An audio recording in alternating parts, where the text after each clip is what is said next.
guys, Spirit Guide Messenger po. Welcome back po.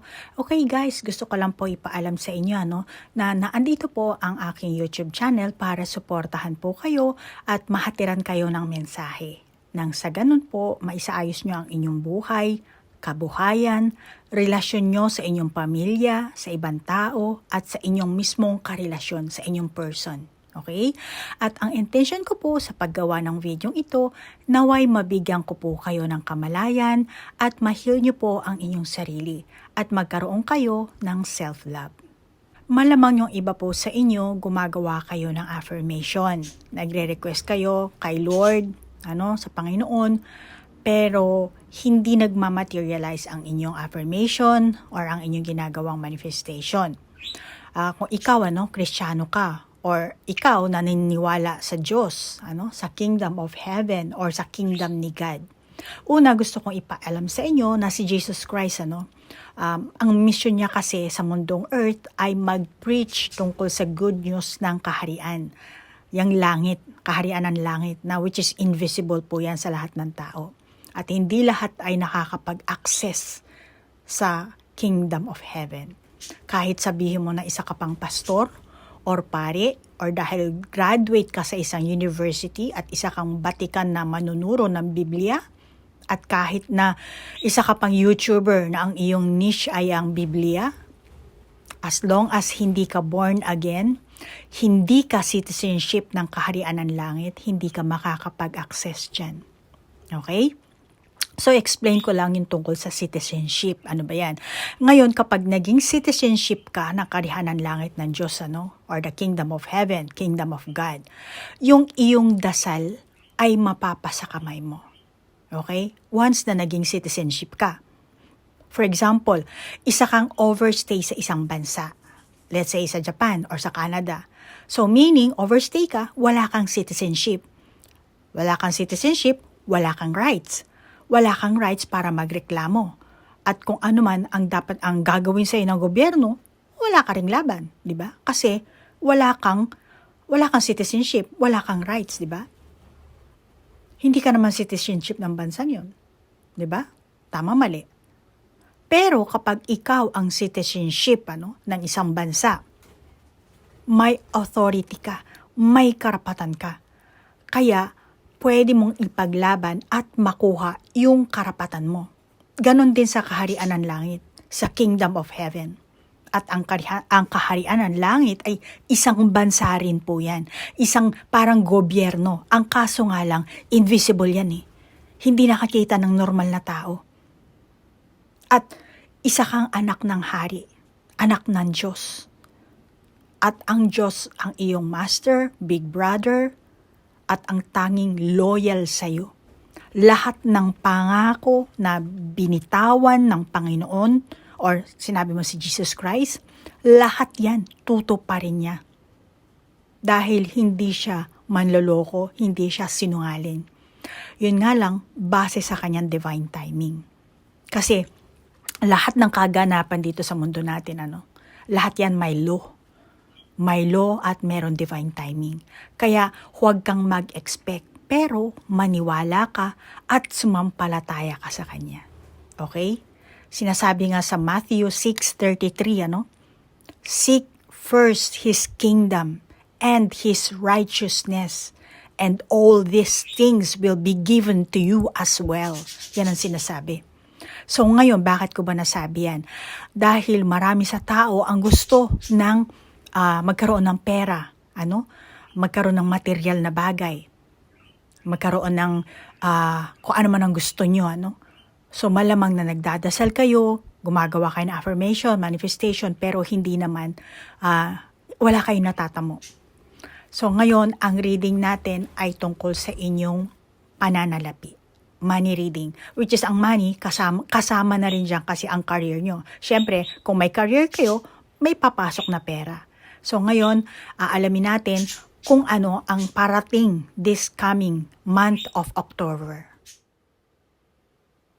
Okay, Scorpio, alamin natin yung enerhiya mo ha. Yung iyong money, finances mo. Siyempre, sa pananalapi mo, kasama na dyan ang career mo. Kung wala kang career, wala ka rin pera. Kung wala ka rin pera, wala ka rin career. Ganun lang yan. Whew.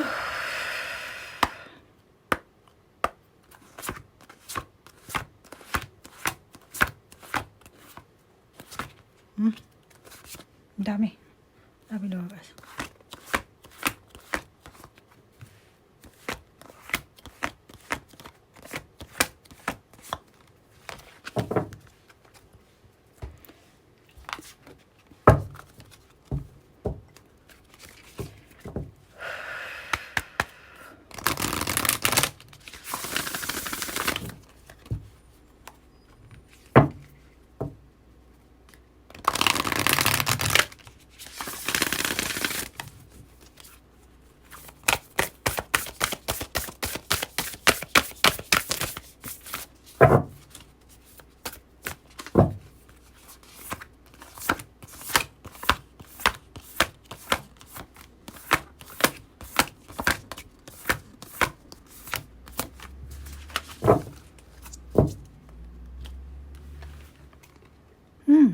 Power of prayer.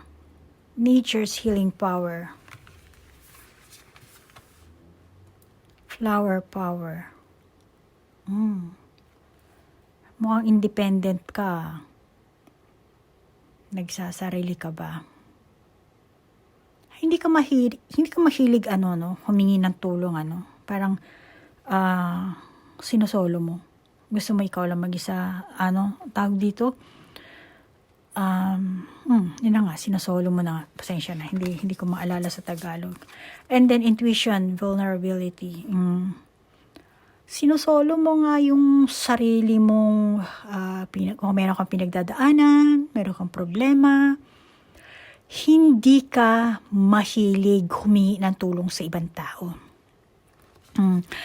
Dito nang hihina ka kasi vulnerability, So, masasabi ko na sinasarili mo lang yung lahat ng mga pinagdadaanan mo. Dinadaan mo sa dasal, which is very good, para sa akin, 100% very good, Scorpio. Maganda yan.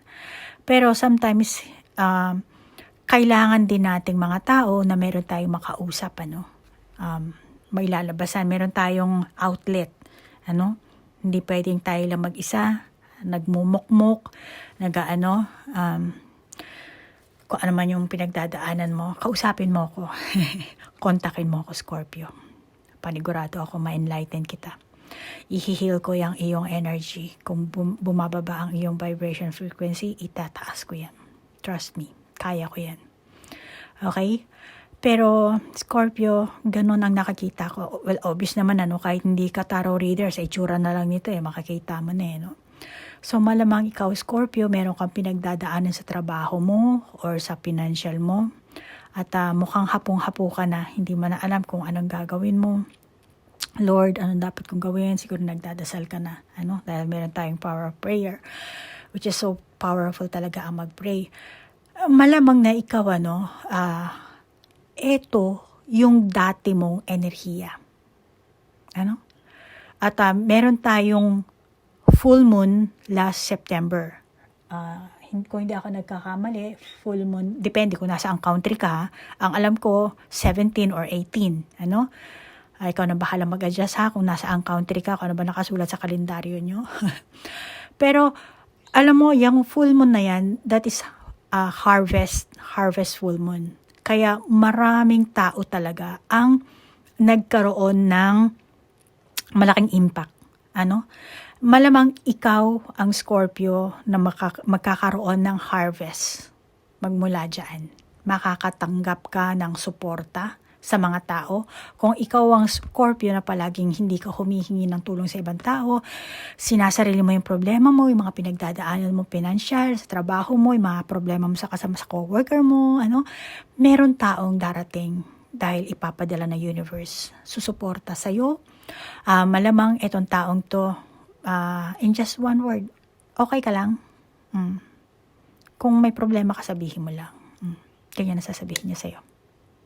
At doon ka makakaramdam ng relief. Meron pala sa akin nagkikare. Meron palang taong nakakita ako. Yung ganon. Akala mo kasi tinatago mo yung sarili mo dito sa ang tawag dito, sa leaves, sa dahon.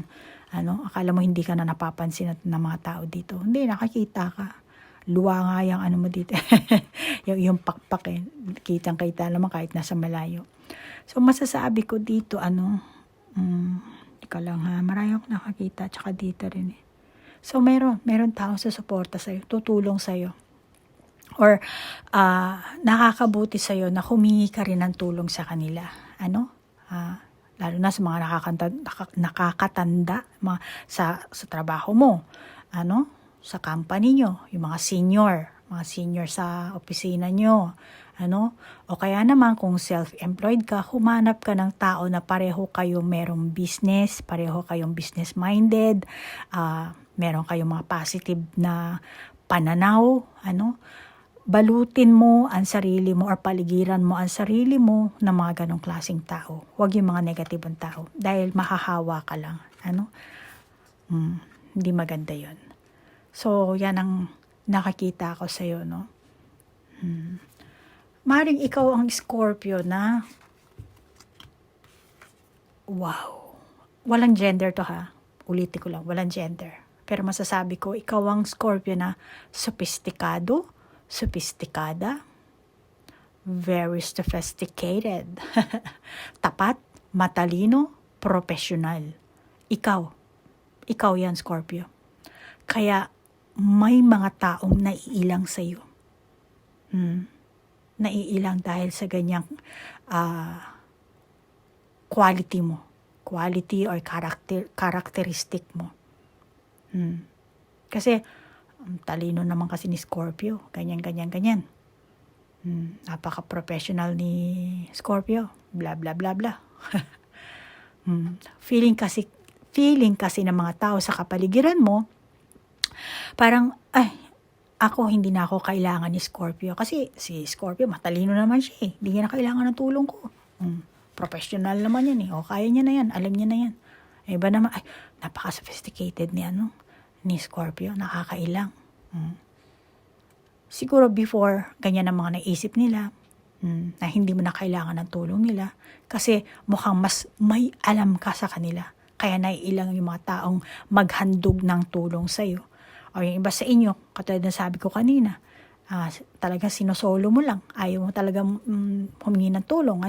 Kinikimkim mo yung sarili mong pinagdadaanan. Kaya, yan ang sinasabi, flower, power. Puro power prayer, nature sealing power, flower power. Wow! Puro power. Kaya, makakabuti sa'yo na ibaba mo na yung bandera mo. Kung ikaw yung Scorpio na medyo mataas ang feeling mo, mataas ka, kaya naiilang yung ibang tao eh. Kaya medyo, alam mo yun, ipakita mo rin yung weakness mo. Hindi ka palagi always strong. Ipakita mo yung kahinaan mo. Kasi, kung ganito kakaganda, tapos papakita mo yung kahinaan mo, parang, makakita nila yung parang negative side mo or yung weak side mo na parang, hindi ka pala perfect. Kasi pag masyado ka matalino ka nga, tapos parang matapang ka pa, wala na talagang lalapit sa'yo. Kaya kailangan dito, ipakita mo rin yung weakness mo, yung kahinaan mo, at ipakita mo rin na kailangan mo yung tulong nila. At saka Scorpio, maging friendly ka rin sa kanila. Smile. Kaya this month, makakabuti sa'yo maging aware ka sa mga tao sa kapaligiran mo. Okay? Damihan mo ang communication sa kanila. Ikaw na mag-start ng conversation. Pumansin. Para hindi masabi nila na, suplado. Yung ganun. Mayabang. Para hindi ka nila ma-misinterpret. Alam ko naman na ikaw ang Scorpio na may magandang puso. Then, yung puso mong yan, kagandahan na yan, ilabas mo. Okay? Ilabas mo yan. Pakita mo sa kanila na nagkamali sila ng pag-aakala nila.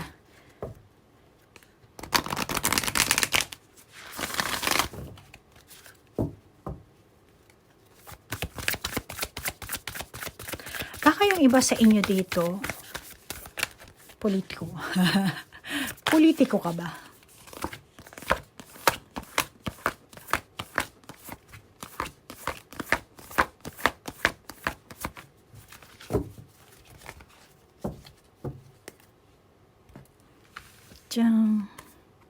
Death and magic. Beauty.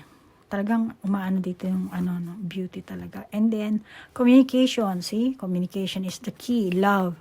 Abundance. See? Whew. Okay. Kanina sabi ko, politiko ka ba? Malamang na dahil may taong tutulong sa'yo, yung tulong na yun, ibibigay nila sa'yo, masasabi ko na, kailangan mong ipakita sa kanila kung ano yung punto mo para matulungan kanila. Okay? Malamang ang iba sa inyo, ganyan. Meron kang ginagawa dito na kailangan kang tulungan ng tao eh. At dito ka magbo-bloom. Dito ka mamumulaklak. Kaya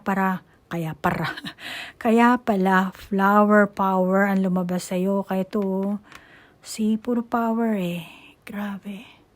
Synchronicity talaga, grabe. No? So, yan. Kailangan ipakita mo sa kanila kung anong punto mo, yung iyong nais, layunin mo, or kung bakit mo pinasok kung ano man yung pinasok mo, ikaw nang nakakaalam, or yung pinagkakakitaan mo, trabaho, kung negosyo. Makakabuti rin sa'yo na ikaw yung maging role model, maging good example. Gumawa ka ng sarili mong group, kasi meron tayong communication, so gumawa ka ng community, para magkaroon kayo ng communication, para mas mapalapit kayo sa isa't isa, mas mamuo yung pagtitiwala, pagmamahal, syempre, di ba? Yung hindi na pagtitiwala, pagmamahal. Kasi pag mahal mo ang isang tao, kahit na hindi kayo magkarelasyon, hindi yung mahal na pag-ibig na romansa, yung coworker mo lang, pag meron kayong pagmamahal, yung barkada mo, mahal mo yan, di ba? Kaya pag may pagkakamali, ang pagtatakpan mo dahil mahal mo eh. Yun eh. Yun yung love eh. So, ganun yun. Pag meron kang community, meron kang group, yung group mo, kailangan, meron kang pagmamahal dyan. Yan ang pahiwatig sa ng baraha para mas mapalapit, mas matulungan kanila at kailangan i-show mo rin, ipakita mo rin kung anong gusto mong mangyari. Kung ano ba ang gusto mong itrato nila sa'yo. Kasi kailangan ipaalam mo sa kanila kung gusto mong tratuhin ka na as a beautiful person, as a loving person, then ipakita mo yun. Kung gusto mong turingin ka nilang mangkukulam, o yung kayo eh. Yun ang mo, kailangan ikaw muna ang mag-initiate. Ipakita mo ka anong gusto mong makilala ka ng tao. Okay? Kung gusto mong makilala ka nilang matalino ka, mag-project ka na matalino ka. O gusto mong ipakilala na sophisticated ka, o di mag-project ka na sophisticated kahit hindi ka sophisticated. Diba? Ganun lang. At saka, lalo na yung mga, kumbawa, working student ka, kailangan mo talaga ng community. Para mas mapalapit kayo, mas magkaroon kayo ng sari-saring impormasyon. Maaaring iba sa inyo, ganyan ang ginagawa nyo sa nakalipas na buwan. Kaya ngayon, may mga taong magre-respeto sa inyo, may mga taong magre-reach out sa inyo, may mga taong tataas ang pagtitiwala sa inyo, tutulong sa inyo, or sila lang mismo ang mag-offer talaga. Kung ano man yung i-offer nila, sari-sari, dahil hindi lang naman to reading sa isang Scorpio, Or baka kung merong, ang tawag dito, businessman sa iyo ipapamanage. Sari-sari. Kaya, tingin ko, ikaw ang Scorpio na dito magsisimula ang iyong abundance. From starting this October, malamang 6 months to etong pagitan na to. Nasa sa iyo na yan. Kung saan mo idadaloy. Maaring tumaas, maaring bumaba. Maaring ding maging middle lang. Pero kung ikaw mismo ang tawag nito, mangangarap ng mas magandang kinabukasan, tingin ko naman, maaabot mo. Dahil meron kang power dito. Yan ang nakikita ko sa iyo. Kaya tingin ko maraming blessing na darating sa iyo dito Grabe. Kasi tinan mo, power. Tatlong power. Ang kulit Grabe. Grabe ka, Scorpio. Pagtitiwala ng tao, matatamo mo yan, Scorpio. Which is mahirap bilhin yan, Pagka, halimbawa, tatakbo ka ng presidente, yan, mabibili mo yung boto nila. Pero yung pagtitiwala nila, I don't think na mabibili mo yun. Pakikisama.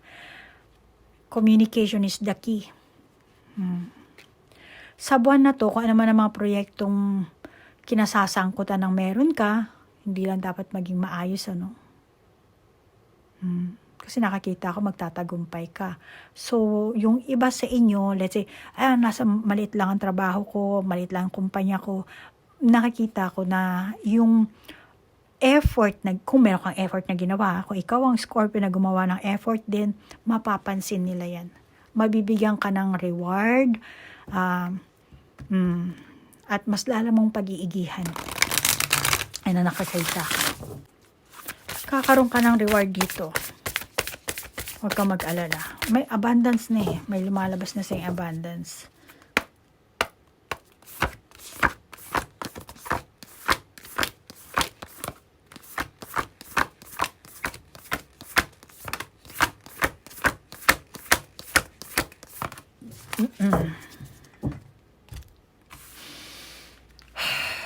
Laughter. Inner truths.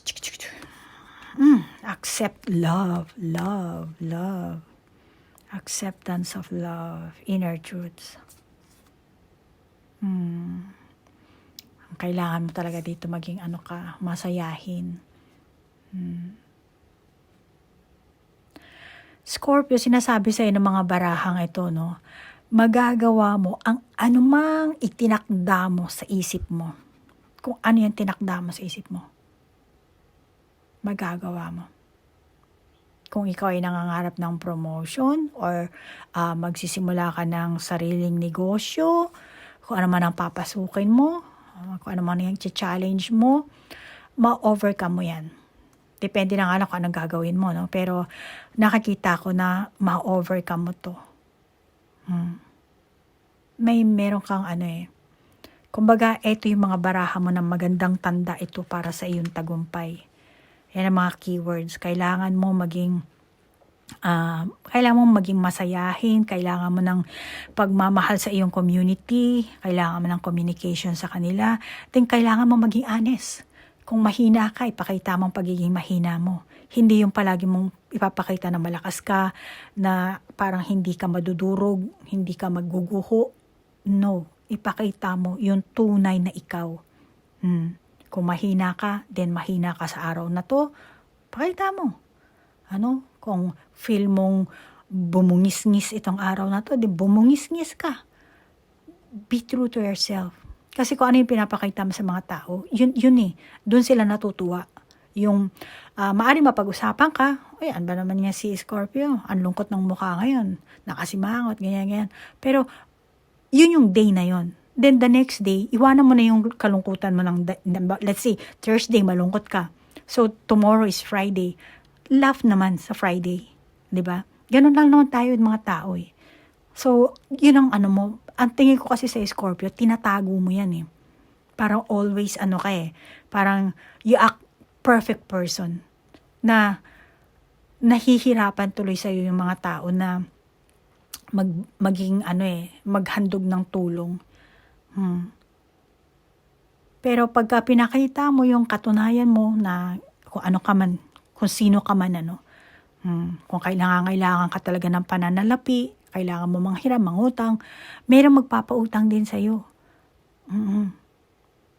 So nagpapahiwatig talaga dito ang baraha na advance, prosperity, kaya ang mga bagay-bagay sa buhay mo dapat nasa maayos. Dapat maging wise ka din dito,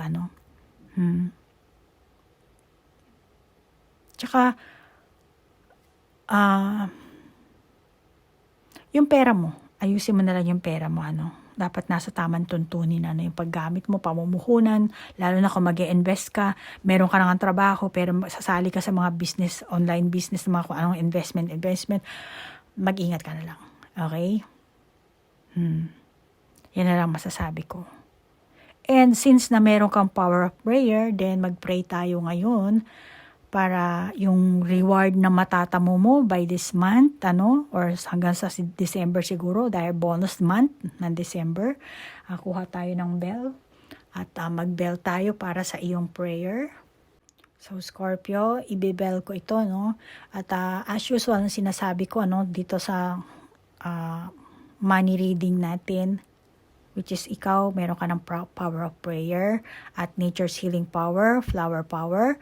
Ngayon, ang kapangyarihan kasi ng dasal ay talagang nagpapabago ng ating landas. Lalo na kung ikaw ang nalilito, naliligaw, at kailangan natin magdasal sa Diyos, humiling ng tulong para matupad ang ating pangangailangan at magpasalamat din tayo, sa mga biyayang natatamo natin, kahit na sabihin natin hindi tayo mayaman na mayaman, Kasi ang pinaka-kailangan talaga natin sa mundong ito is yung inner peace. Yan ang hindi mo mabibili kahit na sabihin mong milyonaryo ka. Yung calmness. Mahirap na yan. Kaya kanina sabi ko sa'yo, di ba, yung pagtitiwala ng mga tao, mahirap na mabili yan, So, ngayon, ang prayer natin, syempre, base sa iyong baraha, and then base din sa in addition ko lang sa Matthew 6 chapter 6 verses 6 na kasi nga mga kompromiso, mga pangako So Jesus promises his disciples that their Father will reward them when they pray in secret. Okay? So kailangan yung pagpipray mo, huwag mo nang ibulgar sa ibang tao. Parang meron kasi mga tayo, mga impokrito. Ay, ako nagdadasal ako, ganyan. Ang pagdadasal, tahimik lang, sa bahay lang. At hindi mo na rin kailangan magpunta sa simbahan, dahil magulo rin sa simbahan Gumawa ka na lang ng sarili mong altar sa loob ng kwarto mo, sa bahay nyo, at doon ka magdasal, doon ka mag-meditate. At i-open mo ang iyong Bible, dahil every pages na mababasa mo, panigurado ako, mensahe sa iyo yan ng Panginoon. Kaya yan ang magbibigay sa iyo ng malakas na intuition. Lalo na kung nanghihina ka, yes, yan ang magbibigay sa iyo ng power. At diyan mo mararamdaman ang pagmamahal ng Panginoon. Mga words ni Lord, yung mararamdaman mo ang kasaganaan. Okay? Pagising mo sa umaga, magpasalamat ka. Ngayon, magdadasal tayo, at iwasan mo ang maging impokrito, At saka, meron mga tao na, ako kasi healer ako, ganyan. At huwag mo na rin ipagkalanda ka na kung healer ka, hindi ako naniningil, ganyan. Kung hindi ka naniningil, pumuesto ka na lang sa ospital at doon ka mag-heal. Ubusin mo lahat ng tao nga kailangan ma-heal doon. Okay? Kung ikaw ang ganong klaseng Scorpio. Okay? So ngayon, Scorpio, iwasan mo yung mga ganyan, ha?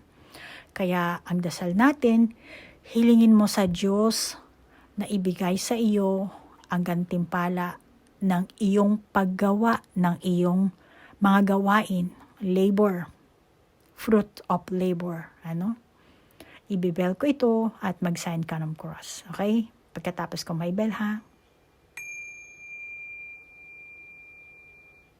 In the name of the Father, the Son, the Holy Spirit. Panginoon, maawa ka sa akin sa anumang lugar na ako'y nagkasala laban sa iyo at sa mga tuntunin at regulasyon ng trabaho at gawain ito. Hayaan niyo na dumaloy ang inyong dugo sa aking katawan, naway ako'y patawarin at bantayan. At magmula ngayon, lahat ng aking desisyon at aksyon ay isasangguni ko sa inyo. In Jesus' name, Amen. Sorry medyo sumablay dito sa may tulo ng kandila. Sorry. Ngayon, Kasi nga meron tayong power prayer at saka nature's healing power, flower power. So, kung gusto mong mag-arrange, pumili ka na lang sa mga keywords dito sa ating mga baraha. Then, ikaw na ang ikaw na bahalang mag-adjust, gumawa ng sarili mong prayer. Okay? And then, move on naman tayo sa ating soul contract. So, ito ang ating or ako. Ito ang napili ko, Scorpio. Salamat nga pala sa pag-send ng inyong date of birth, yung ikaw at yung person mo. So, ikaw, October 27 na Scorpio. And then, ito yung person mo, December 20. So, dito, ang ating ikaw, ang soul contract mo sa kanya, rival. Magkaribal kayo. Tapos siya naman, wala siyang kontrata sa iyo. I think na sa ibang zodiac sign na explain ko na rin So ikaw ang soul contract mo sa kanya is soul rivalry, which is masasabi ko na pwedeng good, pwedeng bad. Okay? Depende na lang yan sa inyong mga attitudes, inyong mga pag-uugali. Siya naman wala. So malamang first time kayo magtatagpo nito. Or kahit hindi man kayo first time, wala talaga kayong kontrata. Okay? So, hindi naman lahat ng tao meron talagang kontrata. Which is, yung may mga kontrata kasi galing pa yan sa ating past life. Yung iba naman, soul group, soul team. Sila yung mga taong may kailangan tayong matutunan, magbibigay sa atin ng life lesson. Yun po kasi yan, sa hindi nakakaalam, tayo po ay nag-reincarnate, So, bago tayo pumasok sa katawan na to, meron pa tayo dating katawan. So, lahat ng memory natin na andon sa soul. Ngayon, yung soul pumasok dito sa bago nating katawan. Itong katawan natin ngayon. So, bago tayo maging tao, bago maging baby, sa sinapupunan ng ating mama, ng mami, gumawa na tayo ng kontrata sa langit. Kung sino yung makakasalamuhan natin dito sa present life natin, kung anong magiging connection natin, soul connection. Anong magiging orchestrated na tayo, basically. So, yun ang bibigay sa atin ng life lesson. And ikaw, meron kang soul rivalry na soul contract sa kanya, pero siya wala. Okay? At nasa sa inyo na meron din tayo free will So, nasa sa inyo yan kung saan nyo pagugulungin ang inyong samahan, which is naging magka-relasyon kayo. Okay? Yung iba sa inyo, LDR kayo, di ba? So, nasa sa inyo na yan. Kayo nang bahala. Basta yun ang sinabi ko, and bahala na kayo mag-adjust dyan. Okay? So, cross-watcher, thank you po at naligaw kayo sa akin channel. Sa mga bago ko subscriber, mag-send lang po kayo kung gusto nyo. Kahit cross-watcher ka, okay. Kahit ayaw mo mag-subscribe, okay. Basta lagay mo sa comment, mag-send ka sa aking email address, sa Facebook ko, okay. Pag napili ko kayo, din gagawin kong ganito. Okay? So, hanggang dito na lang po. Namaste po. Bye-bye.